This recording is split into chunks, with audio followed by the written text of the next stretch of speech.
Good morning and afternoon. This is Wayne Van Sluis. I will be your host for today's Analytics and Data TechCast. We'll begin shortly after this brief introduction. I am part of the Spatial and Graph subcommittee within the Summit. I am a lead consultant with Interrel Consulting in the analytics practice, and I've been involved with BI for the last 20 years. We're going to have such a great speaker today. Brendan Tierney is an Oracle Groundbreaker Ambassador, Oracle ACE Director, in his session, Planning My Summer Vacation Using Python, Machine Learning, and the Oracle Cloud. After which we will have a brief Q&A. We ask that you post your questions to the question and answer tab within the Zoom session. Our future TechCasts, here we go. Our future TechCasts will be January 9th. We have machine learning features in Oracle Analytics Cloud. And the 23rd, a customer journey from vision to delivery. Our previous TechCast was by Charlie Berger, which is the changing role of the DVA. Our speaker contact information in this session will be is provided, and a recording will be available on our TechCast page shortly after this TechCast. We will also post a PDF of this session at the Analytics and Data TechCast page. We'll be posting the recordings to our YouTube with the hashtag #AND_TechCasts. Everyone who has some knowledge or expertise, tips, and tricks they'd like to share, we ask that you submit to us and be considered a TechCast feature speaker.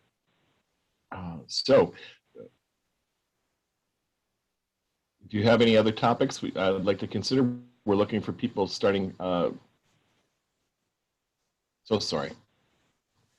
We have the Analytics and Data Summit in February, the 25th to the 27th at Oracle Santa Clara campus. With that, I'd like to introduce our speaker, Brendan Tierney. Again, as I mentioned earlier, he's an Oracle Groundbreaker Ambassador, an Oracle ACE Director, an independent consultant, and lectures on data science, database, big data, and technological at the Technological University in Dublin. He has over 27 years experience working in areas of data mining, data science, machine learning, big data, and data warehouse.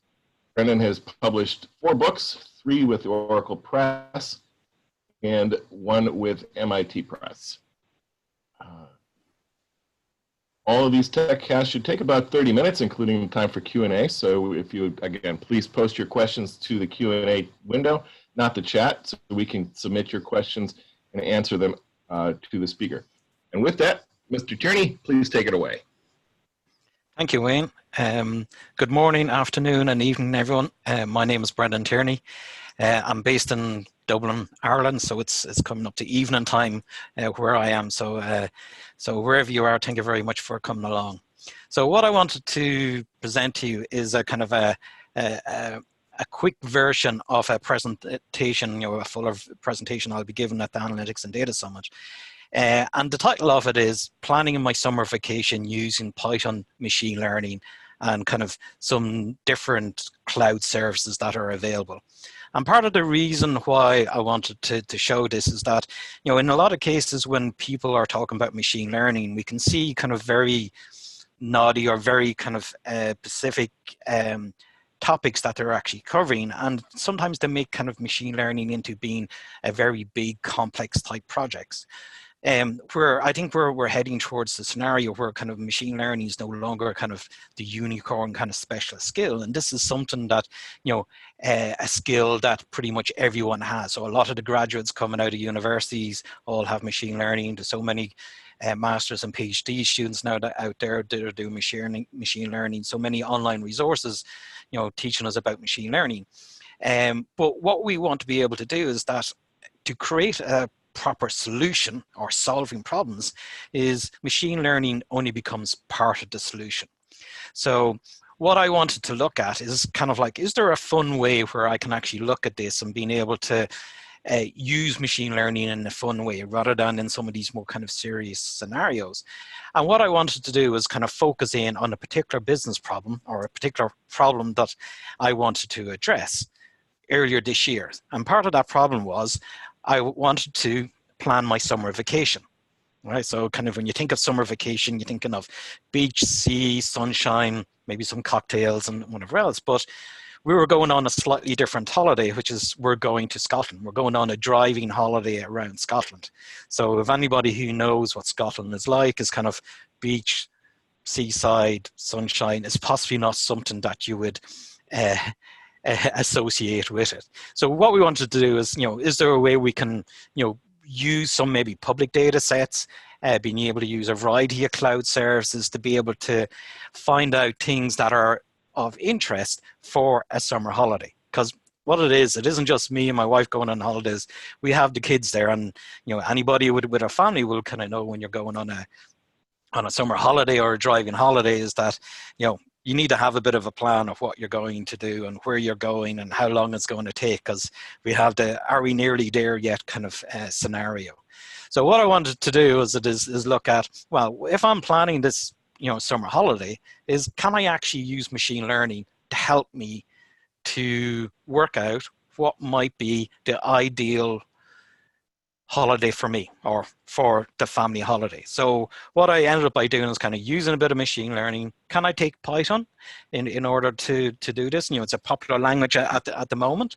And how can I use a variety of different cloud services to be able to build up a particular solution?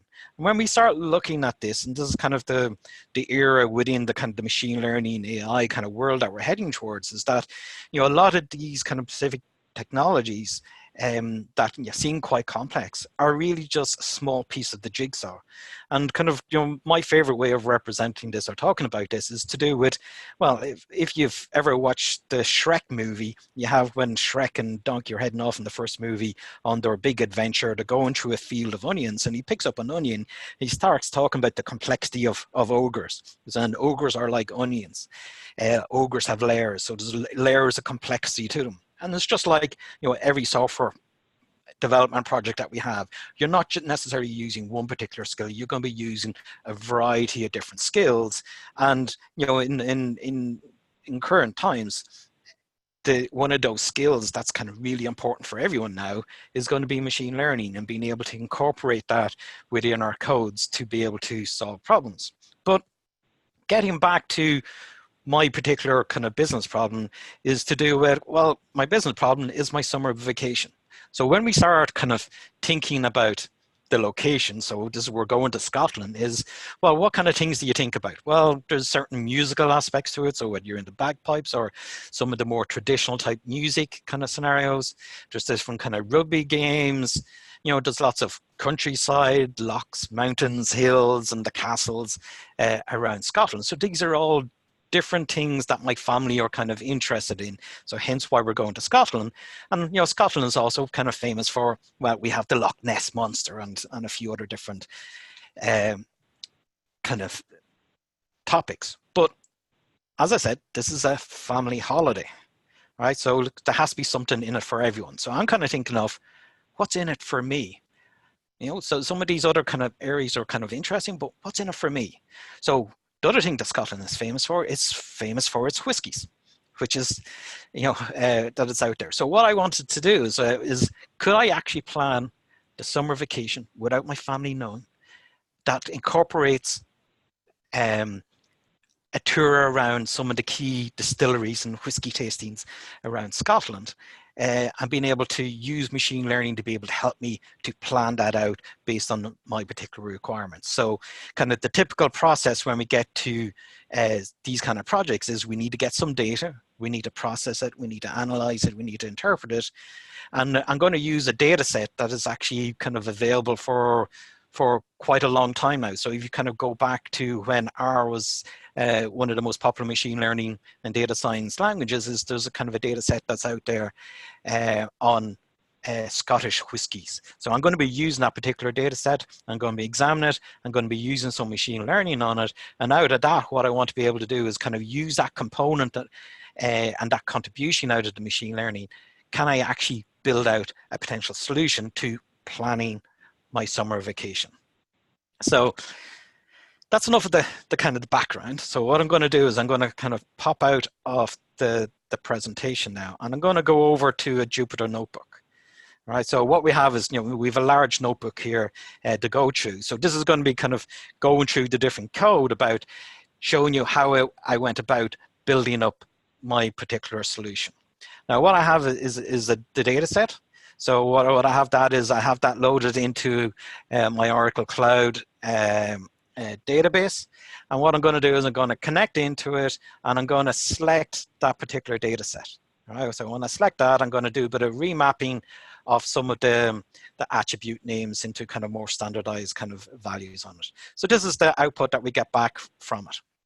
Right, so I've connected it in, I've been able to pull back the data into my local kind of data frame, which then allows me to start examining the data. So when I kind of start examining the data, just like every other kind of tool or language, we have a variety of different commands we can have. So what I have here is kind of, the first two commands is let me look at the first 5 records of it. And then the last one, or the next one is kind of, well, maybe the first 5 records is enough. Maybe I want to look at the first 10. Now, as I said, this is data set comes from, it's a publicly available data set. If you put in Scottish whiskey data set into Google, you will come up with the exact same data set. But a little word of warning on it. It has these 2 particular variables on it. So this kind of comes down to the metric versus imperial type conversion. So what I had to do, so if you take that latitude, longitude and pop it into any of the mapping software, you're going to get some weird results out of it because it's not in the most kind of, the current form of it. So I went through a mapping exercise of working out what is the proper latitude and longitude for each of those particular values on it. So I've kind of enriched the data set to include all of those. And if you use it with any mapping software, these are the ones that will actually work correctly for you. But everything else is there as part of that particular data set. So I can look at the beginning set of the records, and we can look at the tail end of it. Part of the data set, though, has a description for each of the different distilleries for their main whiskey that comes from it. So each distillery may create a variety of different whiskies, but it may have their kind of, their hallmark one or their benchmark one they want to use. And somebody had a research project of evaluating all of these different whiskies, and they came up with a variety of descriptive features for each of the whiskeys. So, how full-bodied is it or not? What's the sweetness? Is it smoky? Is it strong tobacco? Is there lots of spice in it? And so on. So they were able to build up lots of these kind of characteristics that describe our different whiskies. Now, when we get in examining this data, now when we start hearing about, well, we need to have big data to be able to do machine learning. And the reality is, well, you don't. All you need to have is data. And what we have is a data set that only has 86 records in this particular example. So most people think, well, we can't do machine learning on it. Well, let's find out if we can, and whether it actually gives us something useful on it. All right. So when we start looking at this a bit further, some of the things you want to look at is, what are the different data types that we have? So in a lot of cases, we'll see that, a lot of it is numerical. We have some descriptive features or attributes in that particular data set. And then we can use some of the inbuilt functions within Python and pandas to be able to, give us some summary statistics about it. So we get to see lots of these kind of different statistics on it. So it's a quick way for us to get insights into it. Or if we don't want to kind of do it for the entire data set, we can come along and say, for a particular attribute that I want to kind of look at in a lot more closer and kind of in isolation, we can actually embed that in. So when we start looking at all of this is that, well, there's lots of attributes within this data set that are really, really useful. Now, some of the attributes that aren't really useful is to do with those latitude and longitude, because, in a way is I don't want to analyze based on location. I want to be able to find out what's the ideal kind of group of whiskies. So the where it's actually located, or maybe the name of distillery is irrelevant. Is the important features that we're interested in is to do with these characteristics of the different whiskies that we want to use. So when we start looking at this, we need to then create some subsets of our data. So we want to start eliminating out the latitude and longitude. So we see here's a way of kind of filtering that out, right? And also, well, the name of the distillery isn't really important and it shouldn't be relevant. So what I end by doing is I create a subset of that data set that only has the characteristics of the whiskies that are involved in it. And this is where we get into kind of moving on to the next stage. So this is kind of like what we've kind of gone through kind of quite quickly there, is to do it, well, I've loaded a data set in, I've kind of explored in a variety of different ways. I can get some descriptive and statistical insights into that data. And now I need to kind of, you know, go through, do some data preparation and reduce it down to the data set that I'm going to feed in to doing machine learning. And the machine learning technique that we're going to use is to do with clustering, because what I want to do is I want to find out whiskies that are, and distilleries that are very similar to one another and are different from the other ones. So it's kind of find ones that are based purely on the types of whiskies that are actually produced. So what I can do is, using clustering, I can use this kind of approach to evaluating clusters, is to find out what's the optimal number of clusters we need to use. Because in theory, we don't really know, right? We need to find it. So one particular approach is that we're going to loop through the k-means clustering algorithm, and we're going to feed in, you know, generate it for a certain number of clusters, and let's just plot the results that come out of it. And what we have is, this is a graph kind of known as the elbow method, the elbow chart, that tries to tell us about what might be the optimal number of clusters to use. And the idea is that if you take like your arm, and it's like your arm bends at, you know, at the elbow, is usually that's the point that kind of gives you kind of the more optimal number. Because what it effectively does is that if we take a cluster and split it out into two smaller clusters, well, they're going to be very similar, right? There's not going to be much difference between them. So when we look at this particular set of data, is, well, it's probably going to be around 4 or 6 that might be kind of the best number to work with. But, you know, for this particular example, I'm going to take 4, right? We need to go and explore this. So just like machine learning, it doesn't tell us magical answers. It gives us more data, more information that our job is then to interpret, to find out whether this is actually useful for us. So the starting point I'm going to use is using 4 clusters. All right. So when I come along, and the next step of what I need to do is I need to regenerate the cluster model. So for just having 4 clusters. All right. So we've generated our cluster model. We get to see there's the particular prediction values of it. But the next thing what we can do is we can go in and explore the clusters. So each of these groupings of whiskey. So it has come along and taken all of those characteristics, all those attributes that describe all the different whiskies. It's kind of looked at those and looked at the values within them and find out what ones are closer to each other and are more different from one another. So within the 4 clusters, so what we have is a whole load of values in it. And sometimes this is the bit that can take up quite a bit of kind of analytical time. And, you know, this took up a little bit of time when I went through this earlier this year, being able to try to explore these, take these numbers, go take the attributes that I refer to and work out what they may actually describe. So what I found is kind of, you know, maybe cluster 0 and 2 is kind of very kind of general taste, you know, and you're slightly stronger on body, where, you know, cluster 3 might be, you know, a very strong, very bold, very smoky, you know, type of whiskey. Now, what I find is that, well, cluster 3 doesn't really suit my particular taste. So what I did is I took my little whiskey collection at home and I took the same attributes and I did a scoring of each of those whiskeys that I have. And I worked out, here is the type of whiskey that I particularly like. So when I matched this back, so my requirements back to what the machine learning produced, what I found out, this was the cluster. So cluster number 1 was the one that matched my particular taste buds the best. Because if we're going around on the holiday, there's no point me visiting distilleries that are going to have whiskies that aren't going to suit my taste buds, because I'm not going to enjoy them, right? So remember, the holiday is the family holiday, so there's something in it for everyone. So we're focusing in on me for the moment. So that's the kind of the cluster that suits me. So can I actually take this data then and being able to use it?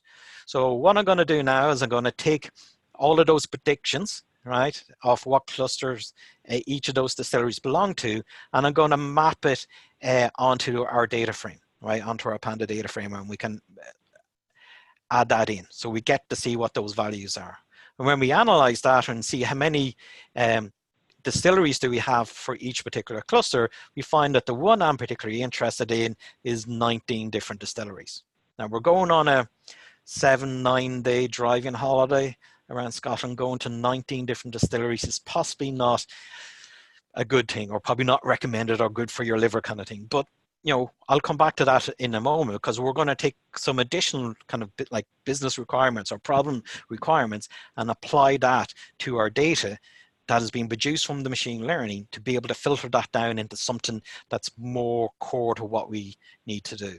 Now, the next challenge is that because it's a family holiday, is can I actually map this out? Because, although we've seen these numbers is that, and these clusters is sometimes where are they positioned? So this is where some graphing and some visualization really comes to play within kind of machine learning. So my first task was, can I kind of connect into, say, Google Maps and being able to draw a map of Scotland? So I've been able to do that. Next thing is, well, can I actually put points on the map? So what I'm going to do is I'm going to put a marker. Can I put a marker at some point in central Scotland, in the Highlands of Scotland? Yes, I can. So this is good. So what I can do now is, can I actually take all those different distilleries that I've plotted, and can I actually plot them on the map?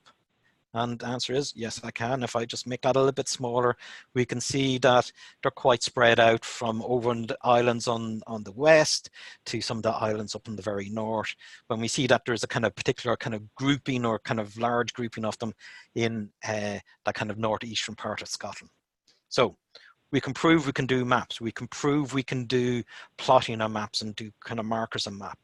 Next thing what I want to do is I want to be able to say is, can I take the data set that I have, the 86, 89 different distilleries, and can I plot them out? But what I want to do is, instead of plotting them all out, is can I color code them into each of the different clusters that we have? So I'm going to kind of create subsets of the data set, and then for each of those subsets, I'm going to give it a different color kind of marker on the map. And then what I'm going to do is I'm just going to redraw the map again.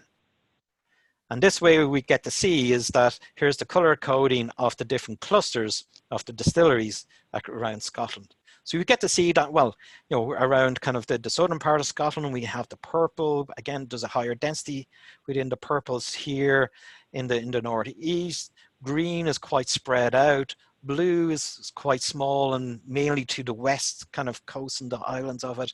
So we get to see kind of lots of different kind of characteristics of it. Now, what I want to do next is can I take that same data set? And so I'm just going to filter it out, and I'm only going to plot the distilleries within cluster 1, which is the one that matches closest to my particular taste buds. Now, when I plot this out, we get to see that, oh, it's quite spread out across Scotland. All right.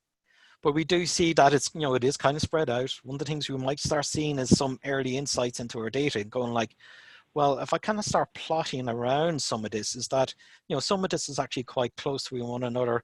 They're nicely maybe arranged for a summer holiday in a way. So when I start looking at this, is then what I want to look at is, can I do driving directions? So can I plot a driving direction across Scotland, across all of those? Now, if I was a bit, going on a really large holiday, is that, could I actually, plot this out for all the different distilleries, which is not really a good idea. That's not going to happen. But, let's start reducing that down a bit. Now, if I kind of if you just bear with me, if I go back up to this map here, is that when we scroll into it, or kind of examine this, is that some of these particular clusters are off on the west coast. Some of them are up quite high up within Scotland. Now, I have 2 particular requirements, right? It's a driving holiday. But islands, boats, which involves boats, involves going on water, and me don't agree very much. Now, where I live down near Dublin. All right, so in order to get to Scotland, I have to travel up as far as just north of Belfast and get the ferry over as far as here. You know, that's doable. It's on a big ship, all right? So I can do it. But in order to go out to distilleries on this kind of west coast, it may not be for me. Because it's a driving holiday, it's kind of like, well, I don't want to go this far north, and there's only one up as far as here. So they're quite far up and there's a lot of driving. So I'm going to say is, well, maybe I don't want to go that far north and I don't want to go that far west. Is, can I actually do restrictions based on all of that? So if I just scroll back down to where I was, is that what I can do is I can do some elimination of that data set. So we started off with 19, is if I eliminate, you know, based on longitude and eliminate based on latitude, based on those kind of the islands and not going as far north, we go from 19 distilleries down to 9 distilleries. So remember, we're going on a 7-9 day driving holiday, which is, you know, a lot more doable. Remember, it's a family holiday. It's not all about what I want, but, you know, just we're trying to find the interest for me. So if I take those 9 distilleries now and plot them all out, because they're in kind of a random order, we get, you know, a strange kind of driving route. Okay, so what I want to do is I want to do a little bit of filtering on that. So I'll kind of do a little bit of a resort, you know, a simple resort, kind of trying to do things in a semi kind of clockwise manner. And what we do is we get a nice simple driving route like that. And you kind of look at that, you know, that kind of gets me around quite a bit of Scotland on it. Now, in order to kind of go at, well, what's the complete driving route, is I would need to go from the last point here back to where the ferry is that would bring me back over to Ireland.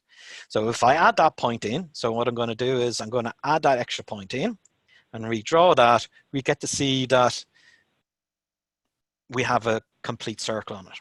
But one of the challenges that we have is that's quite a long driving route, right? That's going to be a good 10, 12 hours of driving, and that's not necessarily much fun. All right, so just kind of, we might need to adjust some of the requirements on this. The other thing that we might want to look at is, if I scroll in here a bit, is that we get to see that some of the distilleries are actually quite close to one another.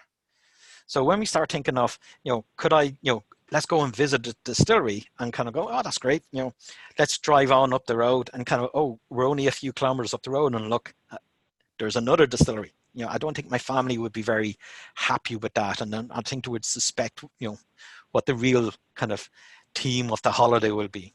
So what we have is this kind of this code that can actually do distance measures for it. So we're going to do it in kilometers. And what I'm going to say is I'm going to set a minimum distance that if a distillery is within 25 kilometers of the previous one, I'm going to ignore it. Okay, so when I kind of go through the code of being able to produce all of that, what I find is that there's 2 distilleries that have been identified as far as that. All right, so we've gone now from 9 distilleries down to 7 distilleries. Remember, this is a 7-9 day driving holiday. So we're all kind of good on that. So 1 distillery a day, that's kind of the kind of one way of looking on it. Now we have to remember that this is a bit of a family holiday.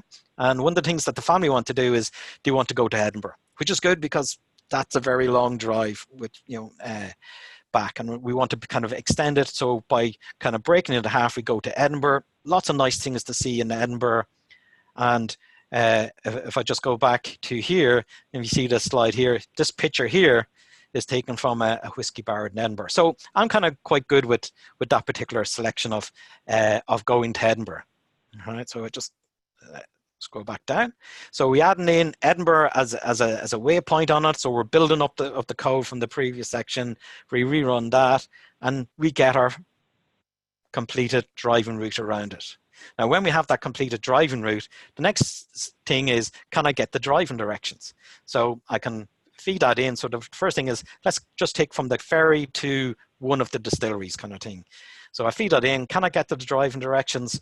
Yeah, it comes back with this kind of this object that's can be a bit difficult to read, but we can pretty print it and get a nice layout of it, which is good. Because what I can start doing now is I can start parsing this object, start pulling out different components of these driving directions. So I can start pulling out things about the start address, the end address, how far it's going to be, how long it's going to take, and then what are the different individual driving directions within it, so the different steps within it. So I can loop through all of that. Now, one of the things when we do this is that we start seeing some of these like HTML tags embedded in it. So what I can do is, again, there's a bit of standard piece of code to be able to remove all of those. And then what I'm going to do is I'm just going to tidy up and prettify the layout of it. So this is the proving that I can get the directions out for between two particular locations. Now what I need to do is go back to my list of different distilleries and different stopping points, and being able to loop through all of those. Can I loop through all of those and being able to see, get all the entire driving directions for what we need to do. And there they are, all being processed there. Because I started off with the data in the database, what I want to do is, now I've generated some maps, I've generated all the driving directions, is can I now save that back to my Oracle database? So what I can then do is I can connect back into the database, and what I'm going to do is I'm going to save the holiday direction, but I'm also going to save the map. The one of the maps that we've actually kind of generated in the previous step. And then what I create here is a function that will actually take that kind of code that I just had just above for taking the driving directions, being able to extract all of that, and being able to insert those records or that data into a set of tables. And then the next bit of code here is actually, we'll call that function and loop through all of those. So what I'm going to do is I'm just going to run that. If I just maybe connect back to the database. And if I run that, what we should start seeing is the data going into the database. And if I bring up SQL Developer, is that if I click on directions,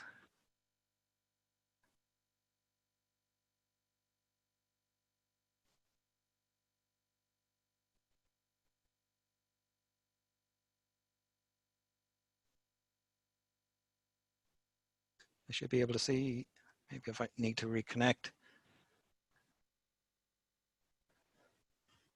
Yeah, I just need to reconnect.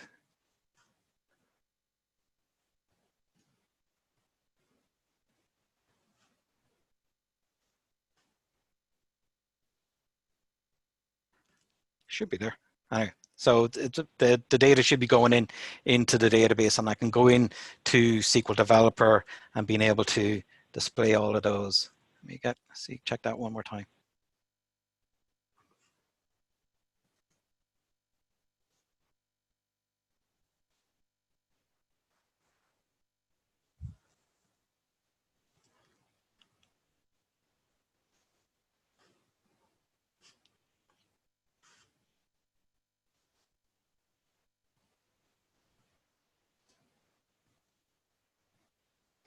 I'm not quite sure what's happened there. Well, there's all the driving directions that have gone in. Let me go back here. I don't think it actually, let me run that. And if I go back into the holiday, I can see there's the data. If I go into this and then view as image, then I can see the driving map that I've actually created. So that's kind of, taking the data set, exploring it, find out, what's kind of, the different features of it, use machine learning to find kind of patterns within the data, being able to apply my kind of requirements, my kind of problem area to it, and any kind of particular filtering I need to that data, and being able to build out a solution and being able to save that back to the database. Now, unfortunately, we don't have time to kind of go into any of the more kind of details of it, but I was able to kind of build out the solution even more kind of by looking at, like, say, querying Airbnb, kind of looking for family holidays, being looking at top tourist attractions that are near each of those particular locations. And I ended up by developing a very kind of simple Apex application, which I was then able to access from my phone, that had the kind of the entire holiday itinerary there. To be able to answer the questions of, are we nearly there yet?